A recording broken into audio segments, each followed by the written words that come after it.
呢間唔係間酒店，呢間係療養院嚟嘅。琉球溫泉賴長島酒店咧，相信好多人認識㗎啦，喺沖繩嗰度好出名，好多外國人好中意住嘅。我哋今次點解開箱呢間酒店咧？係因為 Mia 話想住，所以大家要多謝佢啊！我想話咧，點解呢個絲紗咁似 Mia 整嗰啲樣？係喎。要咩？就很深佢嗰個工作。佢做 OMP 啊！哇！呢間 WB 咁好嘅，啲人好殷勤，超人咁 nice 咁。好有動力，咁有活力㗎。好耐冇見過一間酒店係咁。咁講積極，好積極嘅員工，就係乜？好大杯，好大杯 OMB 啊5星酒店嘅 service 喎，阿媽。哇！真係，哇！Hello，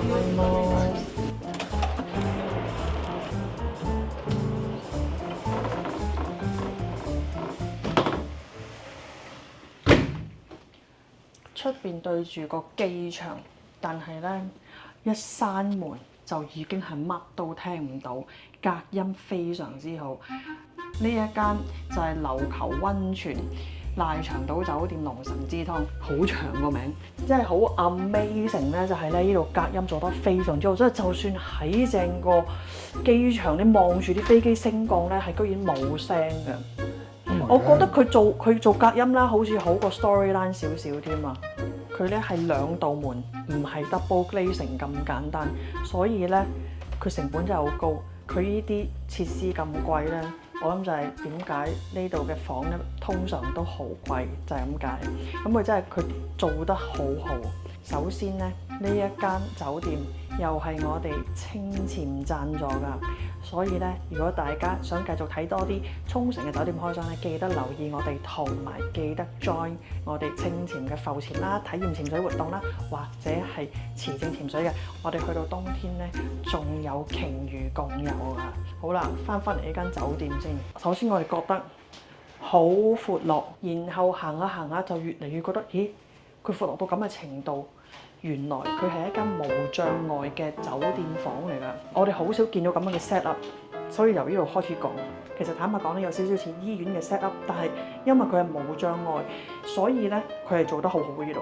嗱喺呢度咧，夜晚浸浴啦，你都可以喺度浸嘅，你會睇到外邊，但係因為實在太近，我諗大家都會好驚 end up 都係會拉簾，你唔會睇住外邊啲飛機咧喺度浸浴，除非你個人坐咗落去啦，你就可以拉簾啦。晏少少嘅話又黑咧，咁你可能見到啲飛機 in out 都未定嘅，睇角度啦，唔保證啊嚇！你唔好個個諗住匿喺自己酒店房個浴室嗰度影飛機。咁好啦，由個玄關就開始講起啦。因為呢度有溫泉啊嘛，所以咧佢會有鞋俾大家咧着落去個溫泉區度，就唔使一定係着自己。可能好多人咧，尤其是香港人都係着波鞋嚟個，發覺咁。呢度就會 provide 咗一啲可以着去溫泉區嘅拖鞋啦，同埋 pyjama。然後咧，佢升高咗呢個雪櫃啊，方便咧老人家唔使污低。我覺得呢個非常之好。可能一入到嚟咧，即刻見到嗰個呼叫嗰個鈴咧，唔知點解個 set up 俾我感覺，真係好似間醫院嘅高級房咯，係高級房，講到明高級房，唔係普通病房，係高級病房咁啊！其實真係有少少，點解咁清楚？因為我哋成日去，我哋每隔1-2年就會去一去醫院幫襯下。咁想知點解？大家可以睇下第啲片啊。咁所以咧個 set up 好 familiar。冇都大路嘅。我覺得 so far so good，因為個地下咧，佢咁多年咧起咗，你譬如話當好多輪椅碌過啊剩啊，佢個地下都唔係話花得好緊要，即係同埋唔會話 cheap 咗咯，有啲位即係唔會話突然間凹咗點樣，佢係好平嘅都係。唔知有3大張床。唉，又係3張床。我呢度最大嘅賣點，我覺得唔係企喺度睇街景咯，始終都係溫泉咯。有一啲房咧喺自己房間裏邊咧係有私人溫泉嘅，咁當然嗰啲房會貴好多啦。咁我哋其實好中意龍神之湯本身佢個大嘅溫泉，所以咧我就覺得自己混喺間房得一個 tub 咧就唔夠過癮，我就想要去大啲嗰個。咁我仲冇 SPA。結婚幾年我次次覺得咧嗰啲 SPA 咧都唔係咁 satisfy，你其實想做你咪做咯，我又覺得普通。有冇啲兩公婆一齊做同一間房嗰啲㗎？冇特別咁樣啊！你要問啊，我點知佢有冇啊？帶我問下。如果係佢啲時間限時限刻嘅可能15週年結婚做翻啲特別嘅嘢啦。因為呢度實在太近屋企咧，所以我哋 check in 咗先。晏啲 Mia 放學，我哋再翻去接佢。我哋今晚食物咧都仲未決定。你哋自己冚，你自己拎。咁就冇咩嘅，吹。我後悔生嗰個。啊，冇關我事。因為你係我啊嘛。賴長島咧嗰度係好多餐廳，確實係，但係咧佢哋實在太早閂啦。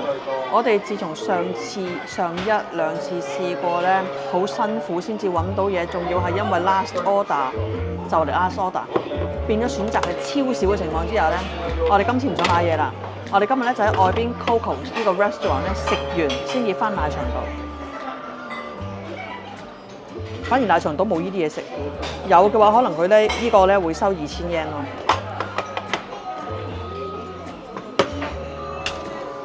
Not bad 喎，好新穎啊！佢係漢堡扒同埋拿破崙意，唔係喎，呢啲叫做牛肉醬，肉醬意粉。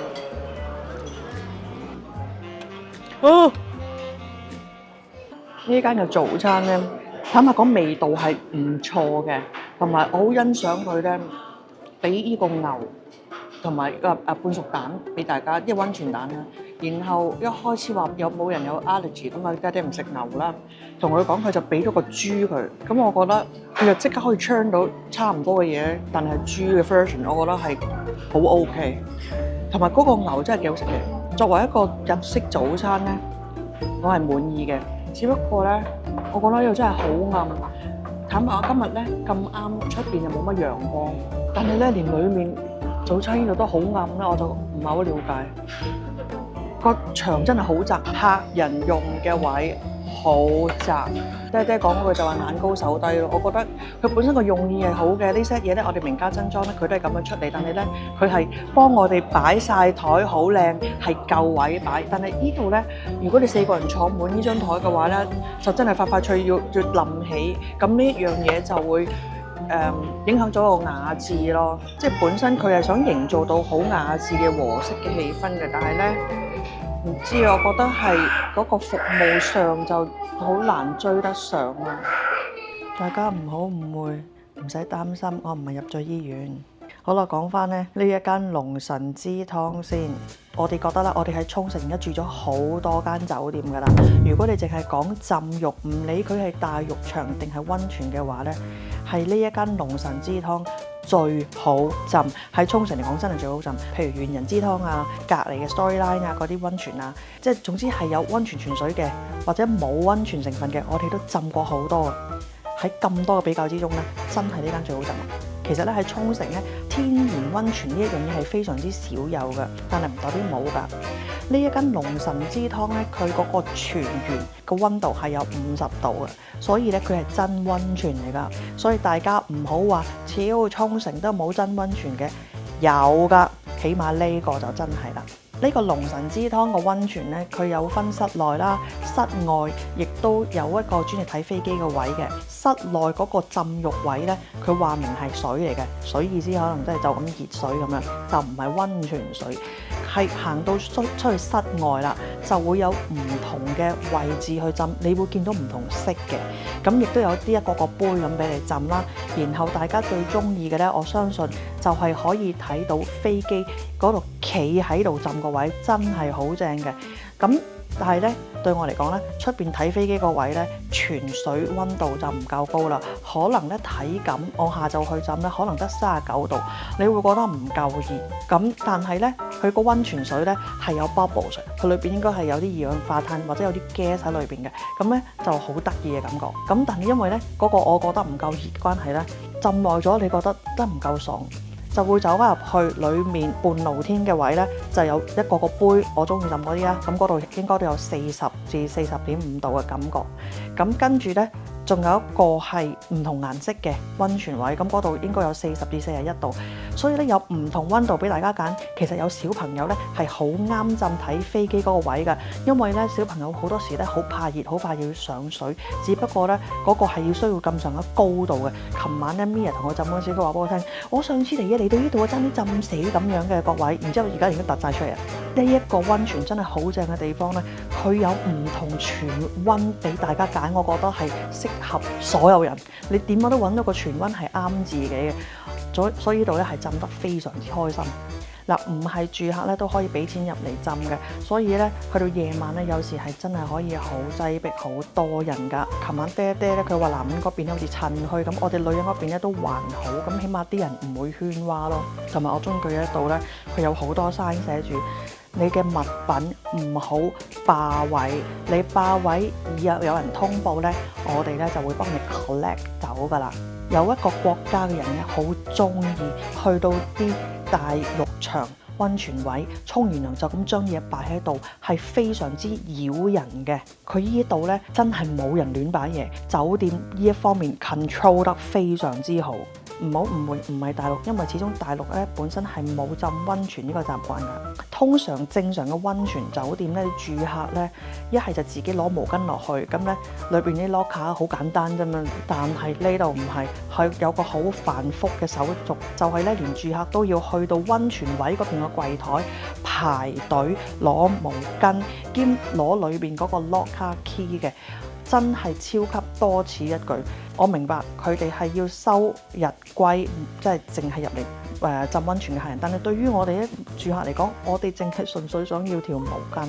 我哋點解要等前面嗰啲人俾錢？呢一個操作就為住客咧帶嚟一啲好冇必要嘅等待同埋壓力啦。嗱，夏天嚟呢一間酒店住咧，咁佢都有個泳池嘅，但係咧我哋揀得呢一個酒店冬天嚟，至梗係不在泳池，係一定在於佢最出名個溫泉咧，所以咧泳池咧都已經唔係好使理噶啦。好啦，關於酒店房啦，爹咧就唔覺意 book 咗呢間無障礙嘅房間，但係其實咧佢都唔係特登 book，佢係因為咧可能 last minute booking 放呢間房出嚟平過隔離嗰啲房咧接近半價，咁所以咧佢就唔理啦 book 咗。嚟到先至發現，咦？睇翻個 booking，原來係 book 咗無障礙。咁我哋就發現到啦，呢一間房真係好適合老人家或者行動不方便嘅人嚟，而且你係唔怕喺間房裏邊有咩意外。爹最中意拼床，拼完床咁我哋啊匿埋一齊睇電視嗰陣時，媽媽就唔覺意咧撳唔到嗰個掣，即刻發狂打電話，然後下一秒有人敲門。所以咧，佢哋嘅行動力真係好快。雖然琴晚真係 accident， 對嗰啲 staff 嚟講係好唔好意思，但係呢方面你即刻知道佢呢個掣係堅嘅，呢一個係好讚嘅位嚟嘅。呢個房間嘅設計咧，其實真係普普通通啦。最奇怪咧係啲燈光，佢又唔光又唔暗，唔知想點。嗰個浴室咧係非常之黃到好似 Winnie the Pooh 嗰隻黃色嘅。Internet 咧就好快啦，好穩定啦。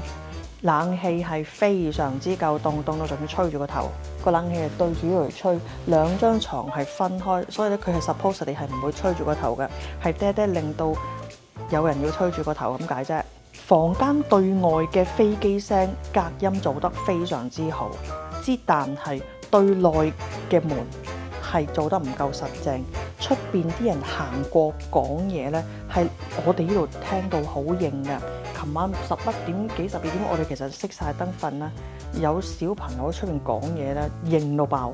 酒店咧有其他房型有唔同大細嘅，咁可能其他 set up 會唔同，有一啲係廁所同埋浴室分開，咁所以咧大家可以睇下其他房型。呢一度咧有一樣嘢係非常之要讚嘅，呢度 front desk 嘅員工非常之有活力，係包括 bell boy。同埋我 check in 嗰陣櫃台嘅同事係非常之熱情啦，好勤力，好積極。喺停車場行去酒店正門，離遠兩個 bell boy 見到我哋，即刻快步行過嚟。我知道佢想搶走我哋行李嘅，佢成個勢咧係可以嚟搶走你嘅行李，幫你拖。我哋覺得佢哋笑晒容咁啦，咁之後我覺得係哇，未見過咁樣嘅 bell 咧。我突然間諗起咧。喇叭手里城嗰個 DoubleTree，佢哋只係會對住白人或者係好靚嘅日本阿太，佢哋都會飛埋去。我都係覺得呢一個係非常之加分，因為我哋覺得一個酒店嘅門口你得到嘅服務呢，係會令你對呢間酒店嘅印象呢係完全覺得一開波就應該話，亦都可以比較起 Hiyori 一入門口嗰個做 check in 嗰個女仔，令到我好嬲。之後酒店係以佢其他嘅設施挽回，呢度呢就係個 front desk 嘅人，佢哋嘅 hospitality 服務態度非常之好，真係讚爆，所以令到咧你嚟到呢間酒店嗰陣時，你覺得好 welcome。好啦，酒店個位置喺瀨長島，就係喺瀨長島個山上面，呢度一落去就已經係瀨長島大家好認識嗰個好似小希臘嗰個位啦。咁 supposedly 係好多嘢食嘅，但係大家你要留意，大部分鋪頭係8點閂門，即係咧可能7點半已經係 last order， 而去到冬天咧可能見冇乜客咧，仲會更加早收爐。咁所以咧，如果大家有揸車嘅話咧，我哋建議你哋揸車出去喺15分鐘嘅距離咧，勁多餐廳，大家可以揸去小六有 Eon Shopping Centre， 你哋唔係一定要喺呢個瀨長島嗰度食嘢嘅。呢一間琉球溫泉酒店嘅隔離有間 Storyline， 我哋亦都係住過嘅，佢亦都喺瀨長島上面，咁所以我哋就用佢嚟比較一下啦。Storyline 嘅房間咧新大舒服，所有嘢就手。係一間超讚嘅酒店房嚟㗎，而且佢嘅價錢呢係比呢一間琉球溫泉酒店呢平大概30% 至40% 㗎，因為佢始終新啊嘛，咁 design 亦都係好新啦。如果俾我哋揀再嚟瀨長島住嘅話呢，我哋應該會揀 Storyline 度住。Storyline 嘅接近頂樓嗰度呢，佢亦都有溫泉，嗰個呢仲要係着住泳衣去嘅溫泉，即係男女可以一齊，即係兩公婆或者成家人可以一齊浸飲嘢啦。我覺得係非常之享受嘅。咁而嗰個都係真溫泉嚟㗎，同埋 Storyline 呢，佢係全棟 free flow drink 嘅。如果大家都係中意傳統嘅溫泉，唔緊要，龍神之湯呢度呢，咪俾錢日歸咯。咁你就可以浸一浸，用下佢個設施，可能1個零鐘咁樣啦，夜晚就住得更加好。我諗本身呢，瀨長島呢個龍神之湯酒店呢，佢最初係想走高級路線嘅，但係我哋搬嚟沖繩嗰陣呢，其實佢已經開咗一段時間嘅，咁有少少日久失修嘅感覺啦。房間呢，好多嗰啲木位已經係劣化得好緊要，因為佢哋最初冇用最高級嗰啲，變咗佢哋披得好緊要，你一睇你就睇到好舊咯。Storyline 呢，佢因為起咗唔係好耐，佢係又大又舒服又好光猛啊！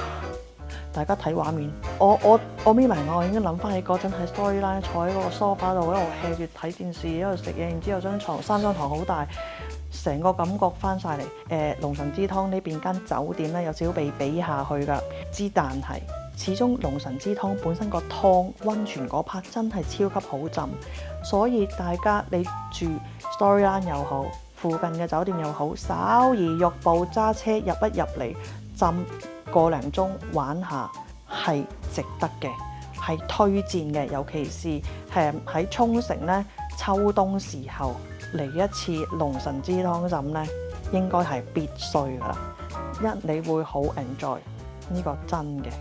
咁但係你話會唔會俾一大嚿錢喺呢間酒店度瞓埋呢？好坦白，我哋覺得個性價比低，唔緊要，大家有 budget 仍然可以嚟。始終佢有依間好似依間咁嘅無障礙酒店係非常之適合帶埋老人家嚟嘅。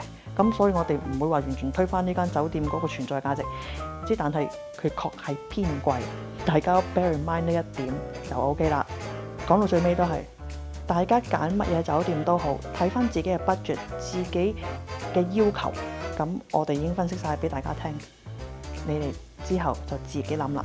咁即係兩公婆一齊做，點知誤會咗係兩公婆喺間大房度做。如果你唔想嚟到先知道你想去嘅鋪頭已經執咗笠，咁就快啲訂閱我哋 OK Family，記得撳埋旁邊個鐘仔啊！